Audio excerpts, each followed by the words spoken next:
Hello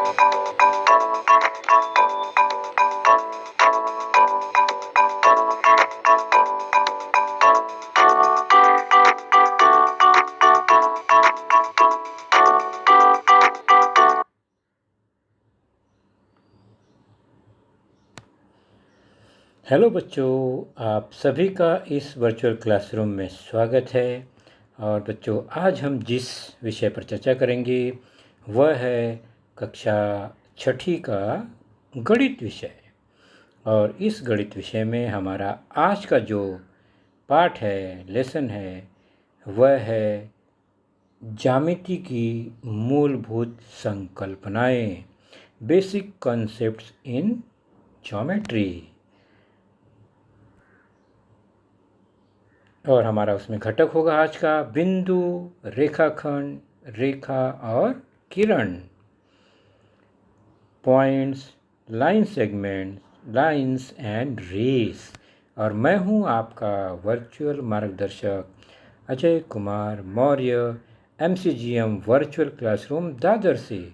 चलिए हम शुरू करते हैं अपना आज का लेसन। तो सबसे पहले बच्चों हम कुछ उदाहरण को समझते हैं। और यह उदाहरण आपके घर में आपने देखा होगा, आपके मम्मी, आपके बहन के पास होगा। और ये क्या है, आप ध्यान से देखिए।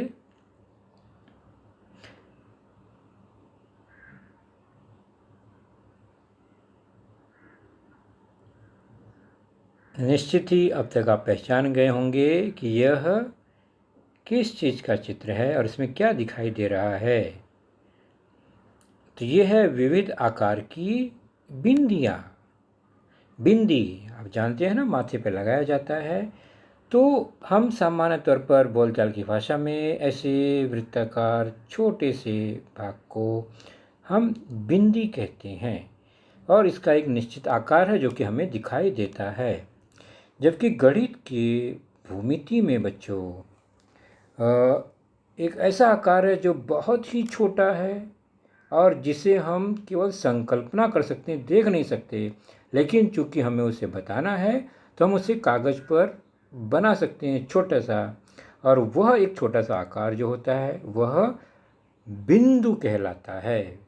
यहाँ पर बिंदी है और वह बिंदु कहलाता है गणित में, जो कि बहुत ही छोटा होता है। जैसे कि एक पेंसिल की नोक आप हल्के से रख दो तो भी एक निशान दिखता है।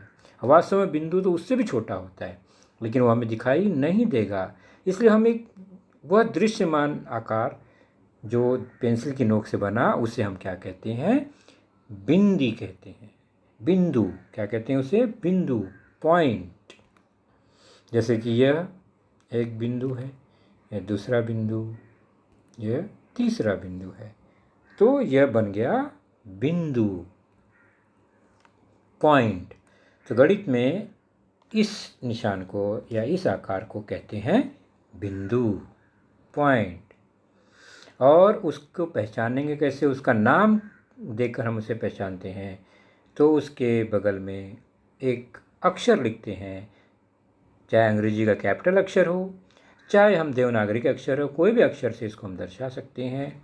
यहाँ पर इस बिंदु का नाम जो उसके बगल में अक्षर है उससे लिखेंगे, पढ़ेंगे बिंदु ए, पॉइंट ए। दूसरा बिंदु के बगल में एम अक्षर है, इसका मतलब उसका नाम बिंदु एम, पॉइंट एम। तीसरा बिंदु जो है उसके बगल में टी लिखा है, इसका मतलब इस बिंदु का नाम है बिंदु टी, पॉइंट टी। ओके, तो ये है बिंदु।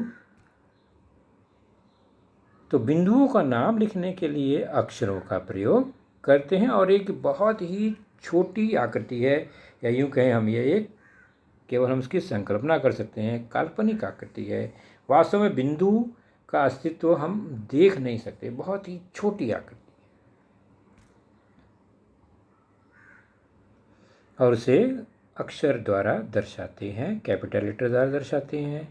यहाँ पर 3 बिंदु हैं और तीनों के नाम आपने अभी देखे। तो पहली भूमिति आकृति आपने देख ली, छोटी से छोटी बिंदु।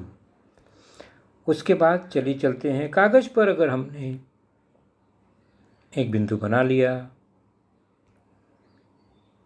उसका नाम दे दिया ए, उसी प्रकार एक दूसरा बिंदु बनाया, उसका नाम दे दिया हमने बी।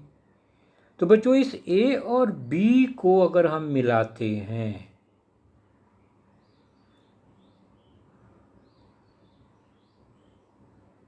तो यह एक धागे नुमा रचना बन गई सीधी।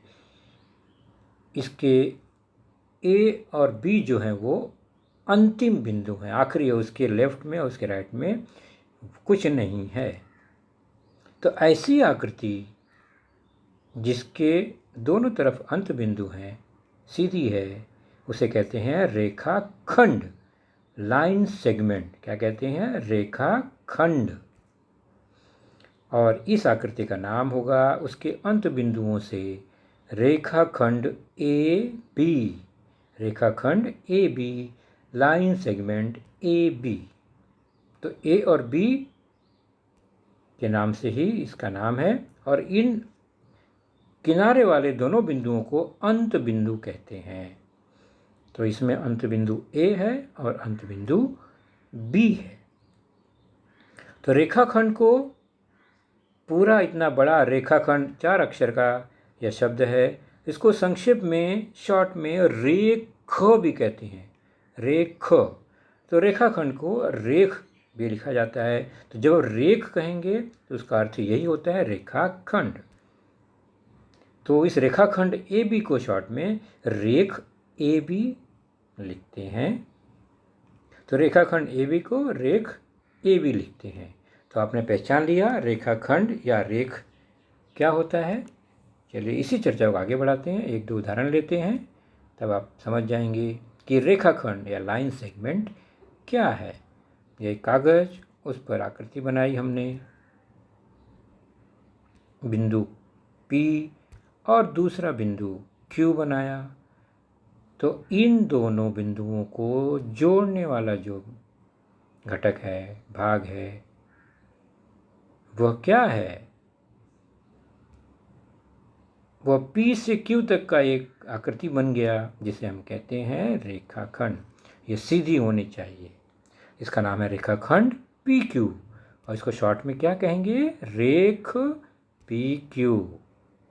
और इसमें P अंत बिंदु है और Q भी अंत बिंदु है। तो यहाँ पर रेखाखंड को संक्षेप में रेख भी लिखा जाता है, ये हमने जान लिया। तो रेखाखंड PQ को रेख PQ कहेंगे। तो रेखाखंड PQ को रेख PQ लिखते हैं। तो P और Q अंत बिंदु हैं दोनों, तो रेखा PQ को अगर हमने उल्टा लिख दिया, रेख PQ को उल्टा लिखा रेख QP, तो भी चलता है, क्योंकि दोनों तरफ अंत बिंदु हैं। तो आप P पहले Q बाद में, Q पहले P बाद में, इसको उल्टा लिखने पर कोई फर्क नहीं पड़ता, दोनों नाम सही है और एक ही आकृति के हैं। और ये दूसरी भूमि थी, आकृति ये थी रेखाखंड, लाइन सेगमेंट या रेख, जिसे केवल सेगमेंट भी कहा जाता है। दो आकृतियां हमने देख लिया, बिंदु और रेखाखंड या रेख। चलिए अब हम देखते हैं कुछ उदाहरण को, नई आकृति को। यह आपने जाना, यह है दो अंत बिंदु और उसको मिलाने वाला यह रेखाखंड। तो इसका नाम है रेखाखंड PQ या रेख PQ। लेकिन बच्चों अगर ये इसके अंत बिंदु हो ही न, मतलब ये जो अंत बिंदु दिखाई दे रहा है वो अंत बिंदु न होकर वो बीच में कहीं हो जाए, और यह जो टुकड़ा है दोनों तरफ असीमित बढ़ जाए, यानी कहाँ तक बढ़ेगा कोई पता नहीं, तो इस आकृति का नाम हो जाएगा रेखा, लाइन। तो जब हम रेखा कहते हैं गणित में, तो रेखा का मतलब होता है वह आकृति जो असीमित है, उसकी लंबाई असीमित है, हम उसको माप नहीं सकते। और रेखाखंड क्या है? उसका छोटा सा टुकड़ा है। तो ये असीमित जो बढ़ने वाली आकृति है, इसका नाम है रेखा, लाइन। और चूंकि यह हमारे इस स्क्रीन के आर पार चला गया, तो आखिर इसको हम दर्शाएंगे कैसे किसी कागज़ पर, इतनी बड़ी है तो तो कैसे पहचानेंगे कि ये रेखा है या रेखाखंड है? तो रेखा का कोई अंत बिंदु नहीं होता है, ये हमने देखा, और दोनों दिशाओं में ये असीमित है। तो हम इसकी लंबाई को नाप नहीं सकते, क्योंकि ये जितना चाहे उतना बढ़ सकता है। इसलिए हम क्या करते हैं, रेखा को दर्शाने के लिए उसके दोनों सिरों पर तीर का निशान लगाते हैं।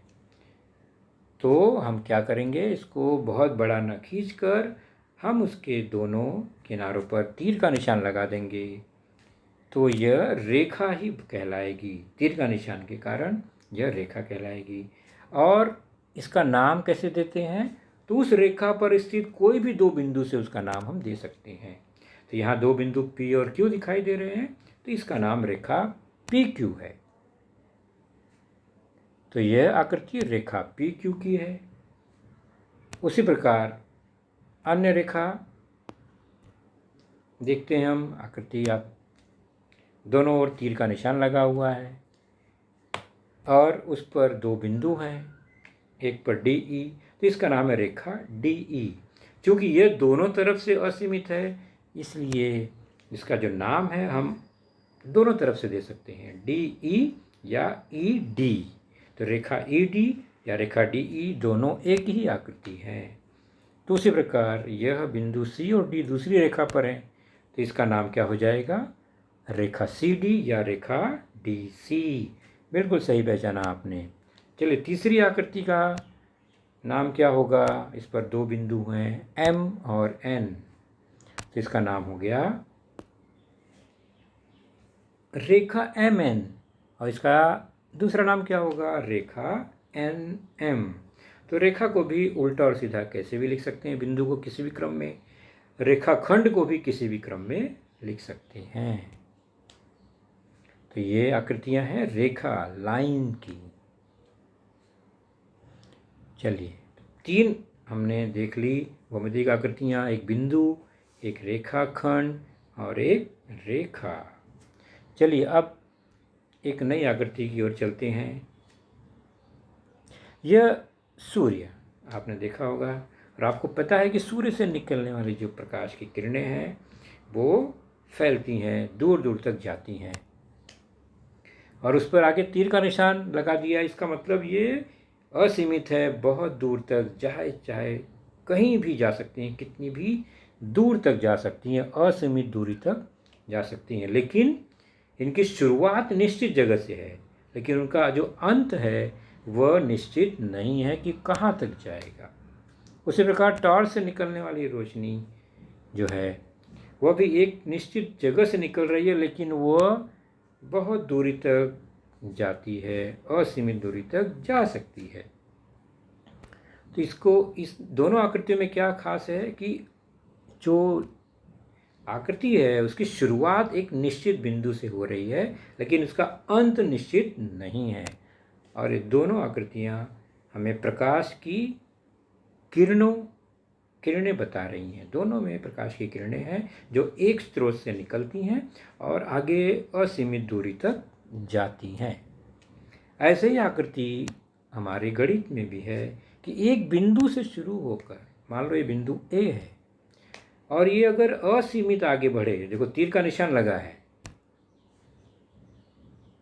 तो तीर का निशान लगा है इसका मतलब ये असीमित दूरी तक आगे बढ़ सकता है। जिस ओर तीर का निशान लगा है मतलब वो उसी दिशा में असीमित दूरी तक बढ़ सकता है। जबकि दूसरी ओर एक बिंदु है, तीर का निशान नहीं है, मतलब वो वहाँ से नहीं बढ़ सकता। तो इस आकृति में A से शुरू हुआ, तो ये आरंभ बिंदु है एक तरफ, और दूसरी ओर आरंभ बिंदु नहीं है, असीमित है। तो वहाँ पर कोई भी एक बिंदु ले लेते हैं आसपास हम। तो इस आकृति में क्या खास बात है कि शुरुआत तो है, अंत नहीं है। ऐसी आकृति को कहते हैं किरण, रेस। क्या कहते हैं, किरण। तो किरण में एक आरंभ बिंदु होता है और उसका फिर एक दूसरा हिस्सा असीमित दूरी तक जाता है। उस किरण के आरंभ बिंदु से शुरू होकर उस किरण पर कोई भी एक बिंदु हो तो उन दो बिंदुओं से इसका नाम करण होता है। जैसे इस आकृति में इसका नाम किरण ए टी है। अब ध्यान दो बच्चों, यहाँ पर फ़र्क क्या है कि दोनों तरफ आरंभ बिंदु या अंत बिंदु नहीं है, दोनों तरफ तीर का निशान नहीं है। इसका मतलब ये उल्टा और सीधा नहीं लिख सकते क्योंकि इसकी शुरुआत निश्चित है, आरंभ बिंदु निश्चित है। इसलिए किरण ए टी को किरण टी ए हम नहीं लिख सकते क्योंकि टी से शुरुआत नहीं है, शुरुआत ए से है, इसलिए ए टी ही लिखना होगा। तो किरण को हम उल्टा नाम नहीं दे सकते। तो किरण ए टी को किरण टी ए नहीं लिख सकते।